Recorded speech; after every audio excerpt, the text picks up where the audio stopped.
Immigration is a really tough issue because there's right on almost all sides when you discount the bigots who are just opposed to people with brown skin or who come from any kind of foreign country.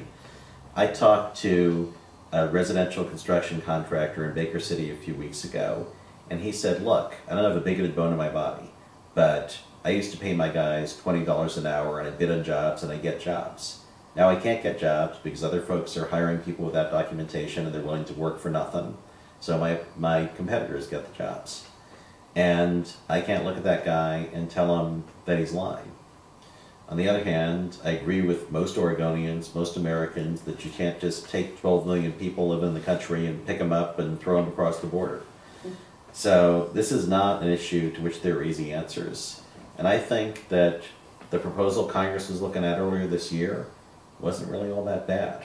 I mean, what it said is that for the future, we are going to crack down on employers who know they're hiring people without documentation.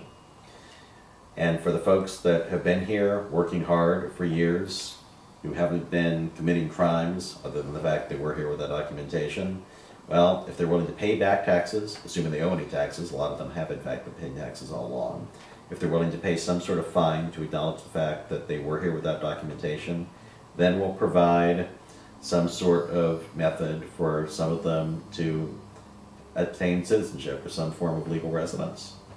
Now, that's not something that's going to please everybody, but I think the American people recognize this is a tough issue and there's no solution that's going to please everybody.